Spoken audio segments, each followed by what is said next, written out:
Welcome to Crossroads Church. Whether you're connecting online, in person, or on demand, thank you for making this time part of your week. If you are new to Crossroads, you might be asking yourself, what is this place all about? Well, it's pretty simple. Peace on earth. We are an open and affirming community of people committed to following the peacemaking path of Jesus. And this peacemaking path leads us to focus our work on rewriting what we call the 5 unacceptable truths. These unacceptable truths are 5 realities that hinder human flourishing and destroy peace on earth. Together, we work to replace spiritual emptiness with spiritual vitality, poverty with physical and financial flourishing, fear of the other with inclusion and affirmation, illiteracy with education and opportunity, and modern-day slavery with freedom. This is what we mean when we say, hope is here. Blessed are the peacemakers, for they will be called children of God.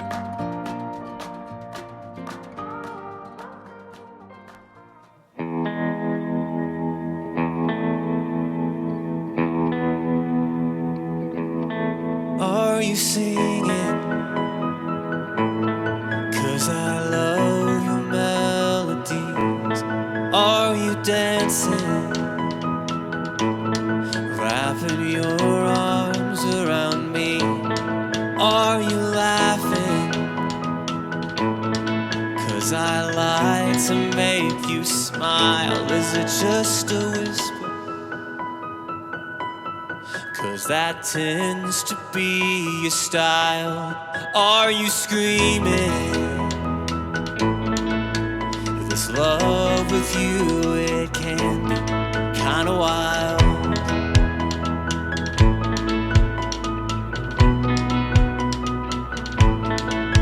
So come and change my focus. I don't notice where you're going. Near enough, come and change my focus. Help us know what you've been doing over us.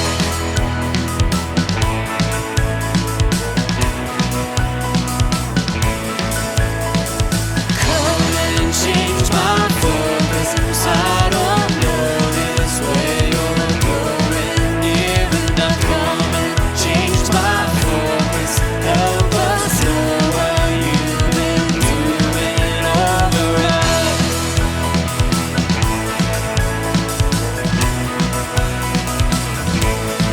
Are you moving like the wind blows through the trees? Maybe all you're asking is just to slow it down and breathe. Yeah, I've been chasing something I can't see when I keep waiting. All this time you've been here right beside me.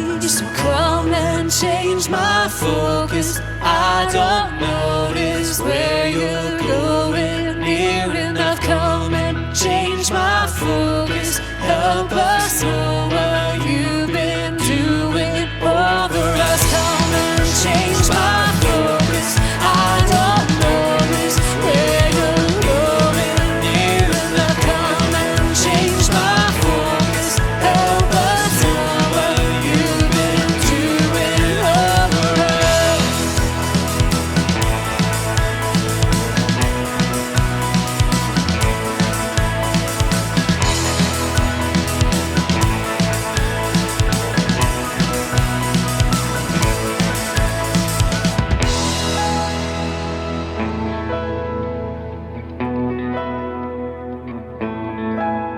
Are you calling me out of my mind, out of my mind, out the roofs off? We expand like desire, deep and we're wild. Are you calling me out of my mind, out of my mind? Your love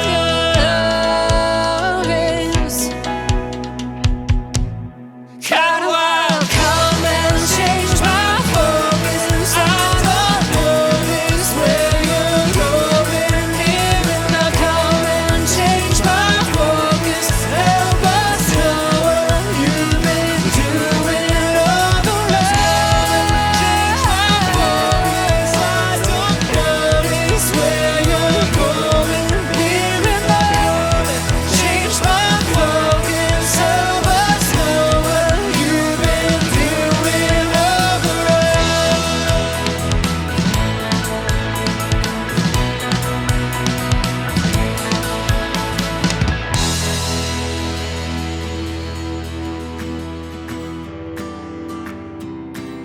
Hey everyone, and welcome to Crossroads. I am so glad that you've chosen to spend part of your day or your weekend with us. Happy 4th of July weekend. Now, as many of you know, because you're watching this weekend is an online-only service as we continue preparing for one of the biggest transitions in our church's history. Our volunteers have been hard at work packing and organizing and getting everything ready for the move into our new downtown space. So, thank you so much to everyone who's already been serving behind the scenes.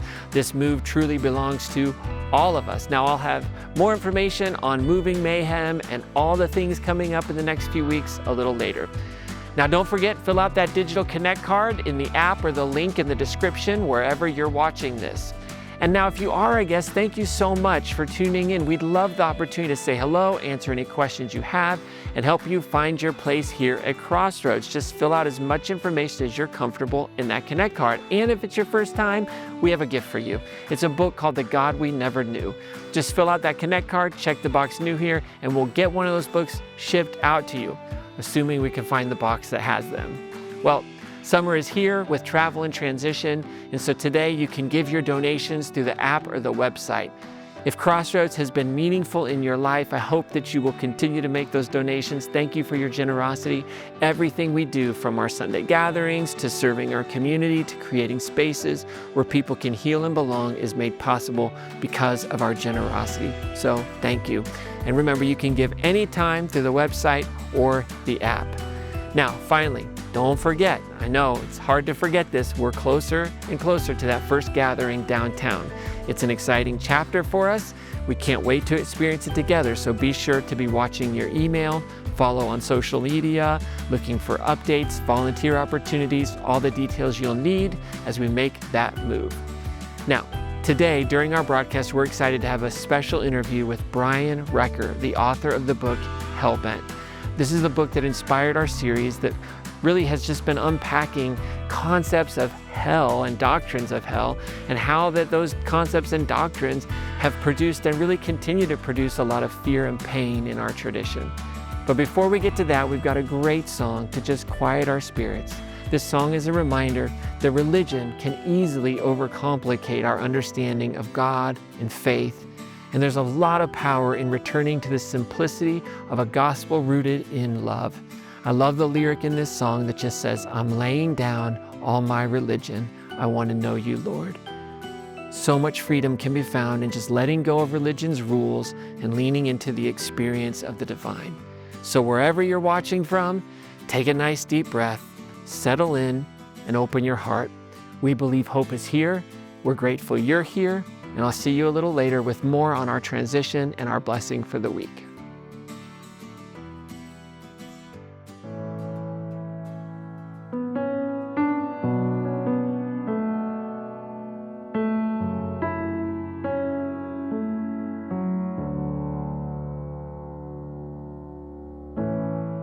Want to know you, Lord, like I know a friend. Want to know you, Lord. I want to know you, Lord, like I know a friend. Want to know you, Lord. So I'm laying down all my religion. I'm laying down. I want to know you, Lord. I'm laying down all my religion. I'm laying down. I want to know you, Lord.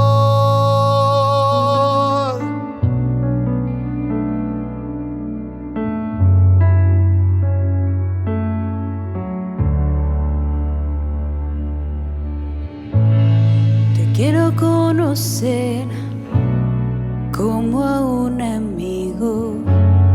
Te quiero conocer. Te quiero conocer como a un amigo. Te quiero conocer. Así que rindo a ti toda mi religión, me rindo yo por conocerte, Dios. Así que rindo a ti toda mi religión, me rindo yo por conocerte, Dios, por conocerte, Dios.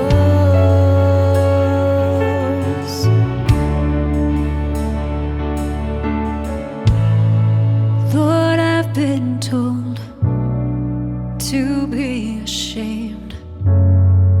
Lord, I've been told I don't measure up. Lord, I've been told I'm not good enough. But you're here with me.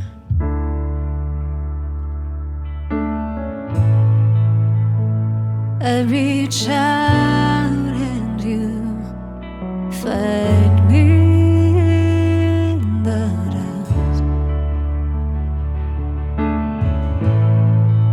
You say no amount of untruth can separate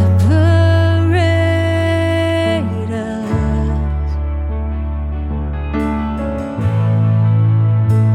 I reach out and you find me.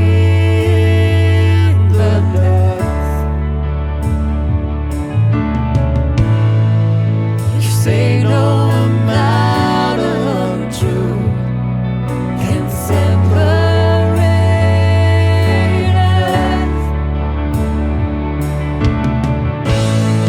I will rejoice in the simple.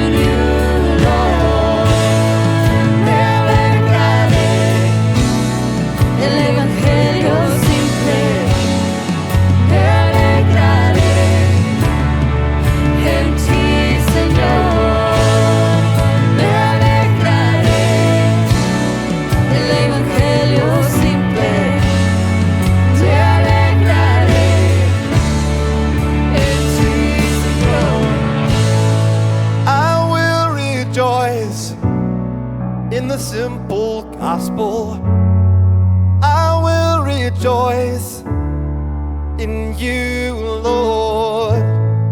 I will rejoice in the simple gospel. I will rejoice in you, Lord.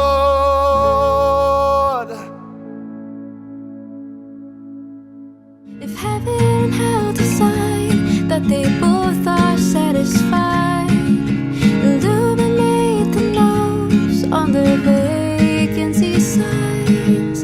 If there's no one beside you and your soul embarks, then I'll follow you into the dark.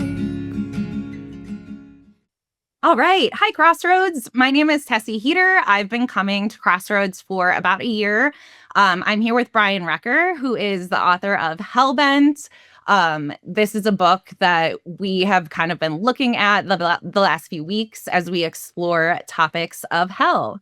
I'm going to tell you a little bit about myself. Brian's going to talk a little bit about himself, and then we're going to get into some questions. I was raised Catholic, and then separate from my family, I started going to an evangelical church that was next to our house. And that was really an interesting experience because my family is still Catholic. I kind of stepped away from religion after college. I went to a Nazarene college, which was even more strict than the evangelical church that I attended. And that really kind of pushed me away from Jesus because I didn't see the church acting in the way that Jesus would. I met Brian in person a few years ago, and I quickly started following him online. And it was when he started to talk about deconstructing his faith. And that was something I had never heard of. And I kind of assumed that I had to lose God and my faith completely when I didn't find solace in the evangelical church. So I quickly was following him and eating up everything that he was putting out there. And it led me into just exploring deconstruction and what that means. And when his book came out, I gobbled that up. It was so insightful, and it really touched on parts of my experience growing up that I felt like are not often talked about. And yeah, I'm so excited for you guys to hear more about him and more about his book. So Brian, if you'll tell us a little bit about your experience with church and a little bit more about you. Well, first of all, thanks for saying all that. I didn't know all of that, and so it's cool to hear. Obviously how instrumental the work has been. So that's really, really encouraging. Thanks for saying that. So my name's Brian, and as Tessie has shared, I used to be an evangelical pastor. Prior to that, I actually grew up as a fundamentalist. My dad's an independent fundamental Baptist pastor. He still is. And so my first deconstruction actually was after college, shifting from fundamentalism to mainstream evangelicalism, which felt like a really big progressive leap at the time. And it took me a few years to have my rose-colored glasses towards evangelicalism shattered, just because it did seem so spacious compared to the very rigid fundamentalism that I grew up in. And in some ways, I'm thankful for that journey, because I think I had to get an early muscle for deconstruction, because none of us, come in with a blank slate. We're all kind of handed something, and then at some point you have to think about the thing that shaped you and what was true and what's actually authentic to you. And many of us are probably going through that journey as well. But through my deconstruction, really culminating as I began to excavate a lot of things. Trump, his election, really kicked off as well my questioning of the systems that I was a part of. If that's where it led us, then maybe there were some foundational issues.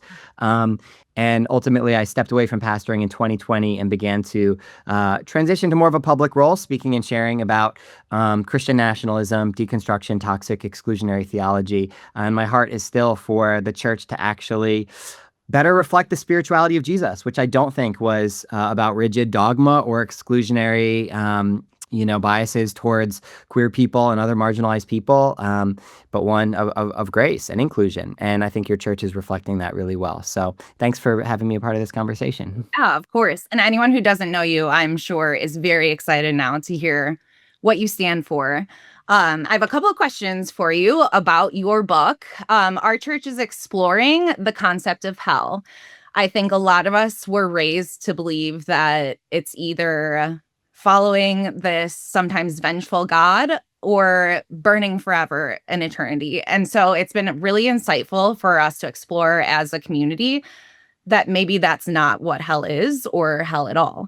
The first question I have for you is, what experiences in your own faith journey have led you to begin questioning traditional teachings about hell? Well, I was never comfortable with it, even as a kid. I mean, I say in the book, or maybe I don't say this in the book, but what's true is that when I was about 5 or 6 years old and I was given the gospel, that's when I first learned about hell. I learned, in other words, I learned about hell at the same time that I learned about God. And in many ways, these concepts were so connected that the reason you needed a relationship with God was because you didn't want to go to hell. I was told as a child that by default, I deserved to go to hell because of my sin nature, that everybody, that humanity deserved hell by default unless something happened to us. And Jesus in that paradigm is really someone that you have to believe in, believe the right things about him, that he was God, that he died on the cross for your sins. And if you sort of believe these right things, then Jesus is punished instead of me. My punishment goes on Jesus, so I don't have to go to hell. In other words, somebody has to be punished. And so the story that we learned from the beginning was a story about punishment avoidance, with hell right at the center. And that was really clear to me in fundamentalism, because I actually grew up in a church that did speak about these things quite frequently. Fire and brimstone was a part of our sort of weekly rhythm. It was so refreshing becoming an evangelical. I'm like, this is great. They're not talking about hell anymore. Oh my God, this is amazing. We're just going to talk about Jesus and grace and no more hell, except they believed the exact same thing that the fundamentalist church believed. They just didn't talk about it as much. And it took me a little while. At first, I was so relieved that this wasn't being pushed, this fear-based thing wasn't being pushed. But ultimately, in some ways, it was a little bit dishonest, almost like a gaslighting thing that was happening. Because to become a Christian in that evangelical world, you still had to believe that you were a sinner who deserved hell, that non-Christians, people who didn't believe like you, were going to hell, but that you were able to be in that in-group that was saved. And so we believed all those same things as fundamentalists. We were just cooler about it. And we said, well, no, it's actually all about love. It's all about love. You love God, right? You love God because God first loved you. You do love God, right? Because you know what happens to you if you don't. So right beneath the surface of this emphasis on love was the same coercion and really threatening punishment avoidance spirituality as fundamentalism, just kind of repackaged with different emphases. And that story always was unsettling to me because that was said to be the gospel. That's what the gospel was, a story about punishment, a story about Jesus being punished instead of me, that God has to punish somebody. God's hands are tied. In that sense, punishment is really God, as opposed to love being the essence of who God is. And I didn't know how to take hell out of my spirituality, even though I didn't like believing it and I didn't want to believe in it. It felt like a Jenga piece that if I removed it, the whole tower of my Christian faith would fall down. Because if there's no hell, why did Jesus die? If there's no hell, then in what sense is Jesus a savior? Doesn't he save us from hell? If there's no hell, then why even be a Christian? You could be a Buddhist, you could be anything else, and you wouldn't go to hell. So why does any of it matter?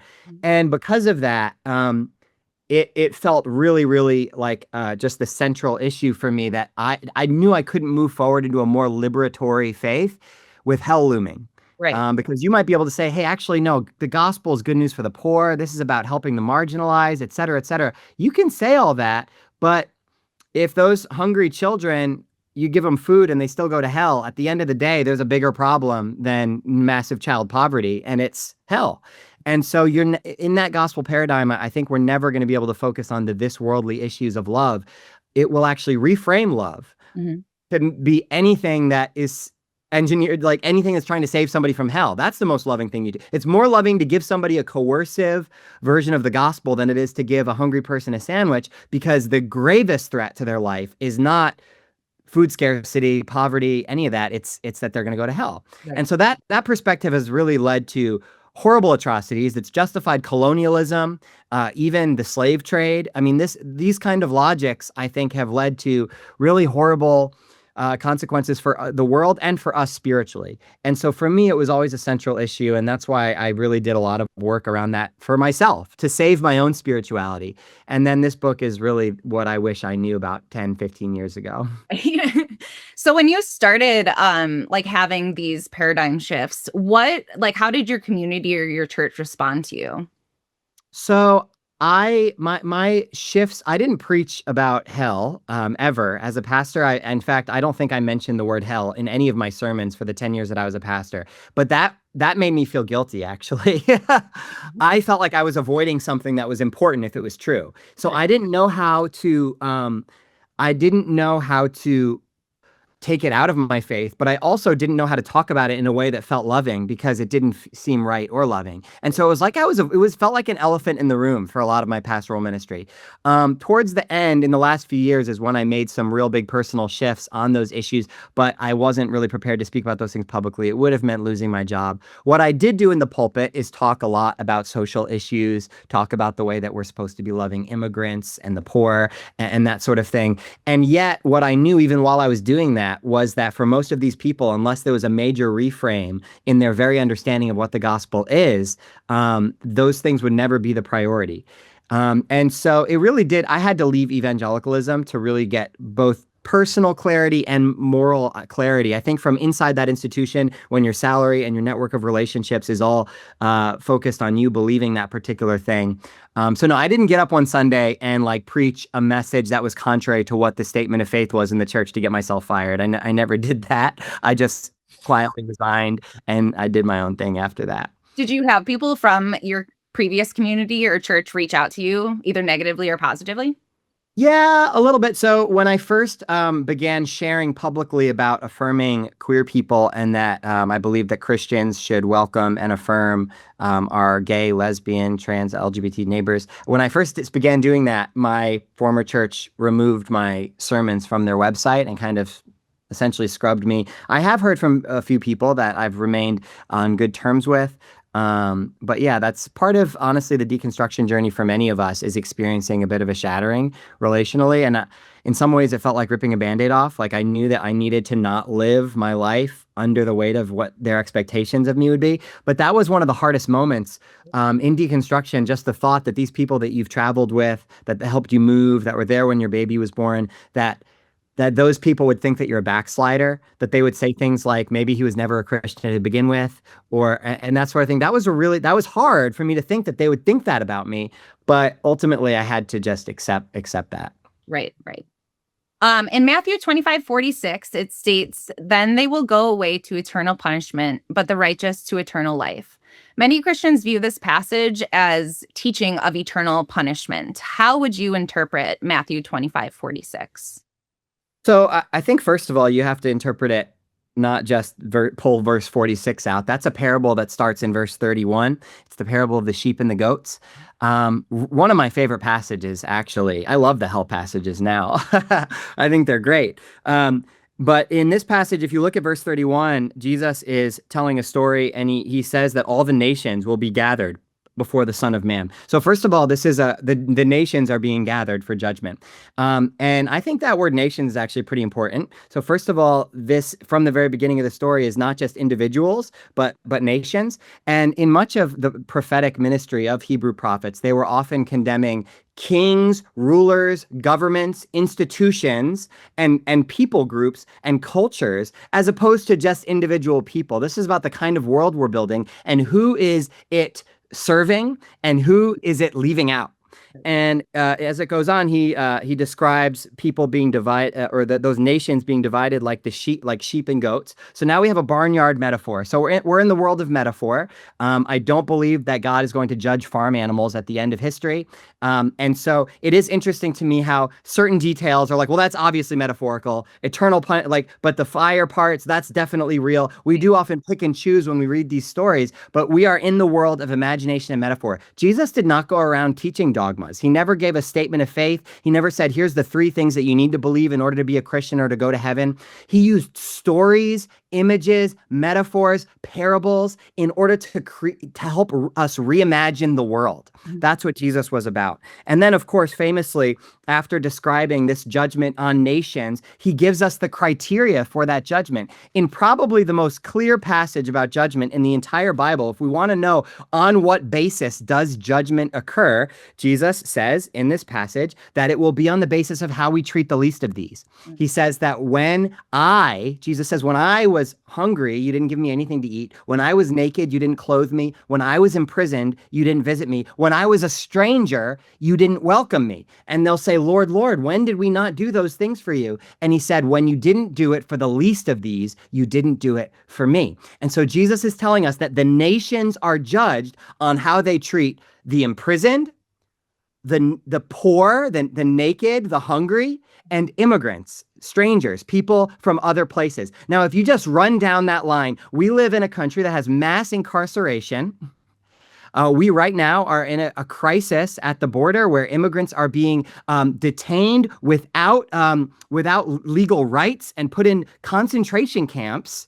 And we have some of the highest child poverty in the developed world, despite being the richest nation in the history of the world. So if you just go by Jesus's criteria for how the nations are to be judged, I think that our country should be shaking in its boots. I do not believe that we should water down the hell passages. I think that we need to apply them rightly to this world, not just farming it out to the next world. To me, that's the real watering down. I often get accused of conservatives of watering down the gospel.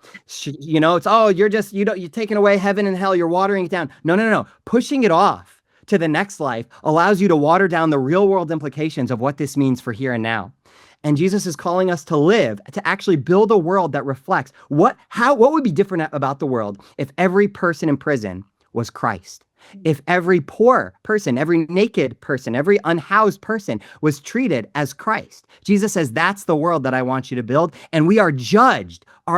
We are judged on the basis of how we treat the most vulnerable. That's what Matthew 25 is about. And so to carve out all that context and then just zoom in on, eternal life, eternal punishment, I think is absolutely missing the point. Right. I totally agree with that. I love that. How do you reconcile God's justice with God's love in your theology? Because I think especially, I'm sure being raised fundamentalist, same as evangelical, the justice of God is a big thing. Yeah, so I think that we also have been sold a pretty bad idea about what justice really is. We think of justice and punishment as the same thing. We have a criminal justice system, supposedly. In reality, we have a criminal punishment system. We do not focus on rehabilitation. True justice, God's justice, the righteousness of God is reflected in ultimately reconciliation. That's where God wants things to end up. Communion. Oneness, union with God, union with one another. That's where justice, shalom, that's the wholeness of the flourishing of creation, us ordering our lives as intended in right relationship with God and one another. That's the justice that God longs for. We don't have the imagination for God's justice, so we settle for mere punishment. And in our justice system, we want to see people get theirs. And the reality is that we have some of the highest recidivism rates in our justice system. In other words, people that go to prison and leave end up coming back to prison because the focus was never on how do we get this person educated, whole, a contributor in society? How can we get them mental health treatments? How can we actually, instead we want them to be punished. We want them to suffer. We're like, more gruel for them, right? They're in prison. They should be suffering. And so we dehumanize them and we hope that results in flourishing. That's not how it works. It's not. Shame and punishment don't change us in the ways we need to be changed. Love changes us in the ways that we need to be changed. And so I think that we have to really get rid of our idea that punitive justice is true justice. I think restorative justice is God's justice. And so it seems crazy. And this, by the way, those people that study criminal justice are now fully on board with this, that if we want to have a more effective, and even like financially, like it makes good economic sense. We spend so much money punishing people. We'd rather spend money punishing people than actually serving them and helping them. When it comes to even something like homelessness, it would be less expensive to house homeless people than to jail them. But we put them in jail before we would give them a house. Right. We spend so much money jailing people, and now it's a whole industry. Of course, punishment is a huge industry in our country. So do you think there's like a confusion between punishment and justice? Because it's absolutely, nowadays that's what we see as justice. I think we have to divorce those two concepts. And whenever somebody says, "Well, what about justice?" I always ask, "Are they talking about justice or are they just talking about punishment?" Yeah. And sometimes, I mean, I think that is a time and a place for punitive measures in our criminal justice system, but that is not the one trick pony. And it's like if everything is a hammer, is that the expression? What's the expression about the hammer and the nails? You know the one. For us, it's like we have that one move. We just punish. Yeah. Yeah. And Absolutely. I think God's imagination for reconciliation is so much bigger than ours. Definitely. How can churches help people who carry trauma or anxiety from fear-based teachings about hell? I think naming it and validating it is really important. I've noticed this in progressive churches that, they're kind of like, oh, this isn't like a big deal. We don't talk about hell. So our people don't have hell trauma because we never talk about hell. That's not like, we're not pushing that. And it's like, I get it, but they're hearing it other places, right? This is pretty pervasive in terms of Christian history and just sort of mainstream Christianity. That's how most Christians tend to think about it. Mhm. And so while some progressive churches might think like, oh, that we don't really have to talk about this because we've just never been the fire and brimstone church, I do think that most of us that are Christian likely have at some point in our Christian journeys believed ourselves to be worthy of punishment. Mhm. And have even struggled with something, in my tradition, we called it wrestling with your assurance of salvation, and that back and forth. Like I got saved probably like 347 times, just raising my hand at every opportunity just in case. And I think it's only recently that I realized that that was a trauma event. And that naming that for people, like I'll often, when I have a session with people in a group and I talk about that process of worrying about whether or not you were saved to the right specifications, getting saved multiple times, and having this idea that you were worthy of punishment unless you were put in this different category, I'll just say it flat out. I'll say, something bad happened to you. Hmm. And just naming that for people, I have found to be really powerful. Like, wow, I never that's healing to my inner child to just realize I didn't deserve that. It shouldn't have been told that. I wish that wasn't told to me. That shaped my ideas about who God was, about who I was, about what my place in the world was in a way that was harmful. Yeah. And I think naming it and validating it is step one. And a lot of churches, I think, don't necessarily even do that. But then to go on from there, I mean, I think progressive churches in general are really good at presenting the positive side of a God of love and inclusion and not a God of punishment. But I think that sometimes when that's falling on deaf ears for a lot of us, if our fundamental, foundational introduction to God was this other thing, you might say all this other stuff, but I'm sitting there thinking, yeah, sounds nice, but I don't know, man, that's not the God that I met. Yeah. Absolutely. Absolutely. I love that. What do you hope with your book that readers ultimately will do differently after they read it? Or I guess how they'll interpret a relationship with God differently after reading it? I think, ultimately the big idea for me is that hell robbed us of a healthy relationship with God, with ourselves, and with other people. And I would love it if people would be able to hold themselves with more tenderness, be able to receive God's love more freely and joyfully, and be able to love other people without qualification more easily, Mm. knowing that we don't have to change people to love them. Right. Yeah. And if you could summarize Jesus's message about judgment and love into one sentence, what would that be? Judgment and love in one sentence? Let's start with judgment. I think Jesus's message of judgment is that if we don't see God in everybody and begin treating everybody like the divine image bearers that they are, then we will reap what we've sown. That the chickens will come home to roost. That if we don't see Christ in the least of these, then ultimately we will build a world that is punishing, and that we will inherit that whirlwind. I do think that there is judgment, but it's not a judgment from a punishing God. It's the natural consequences of our failures to love one another in the way that Jesus is modeling for us and calling us to.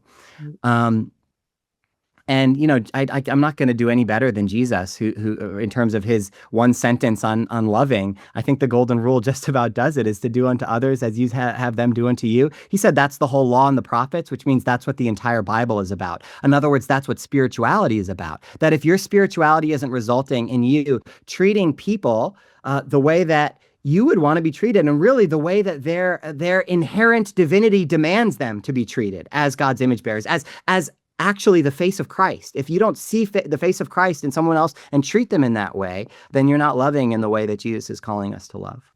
Oh, I love that. I felt like before reading your book that I had a really good idea of my own perception of hell. But for anyone watching, I would encourage you to pick up Brian's book, Hellbent. It, like I said, not only affirms a lot of the incorrect teachings that a lot of us heard when we were children, but it also opens your mind to a whole different God that isn't rooted in punishment, like we've been talking about. And I have one more question I didn't give you ahead of time. Are you planning to write any more books? Yes, I have begun working on book 2.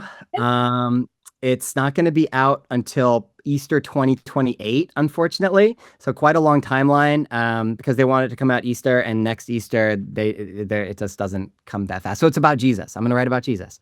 And so I don't have a title just yet, but I think the idea is like reclaiming the spirituality of Jesus from fear-based religion and fascism and all these people that have hijacked Jesus and are using him to baptize systems of oppression rather than liberate the oppressed. Dang, that's going to be so good. I can't wait. Thank you so much, Brian. This has been so insightful. Everyone at Crossroads, grab your copy of Hellbent, follow Brian online, and you are going to learn so much. Thank you guys so much for being here. Thanks for having me. It was great chatting. All right. See you later. Bye.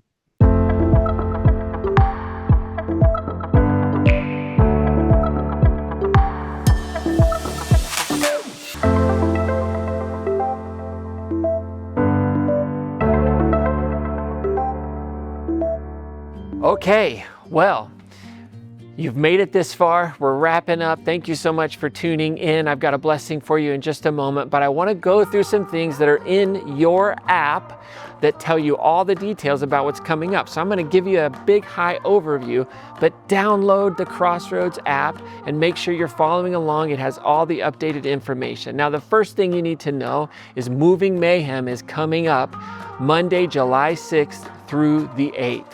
Check the box on that digital Connect card and we'll be in touch.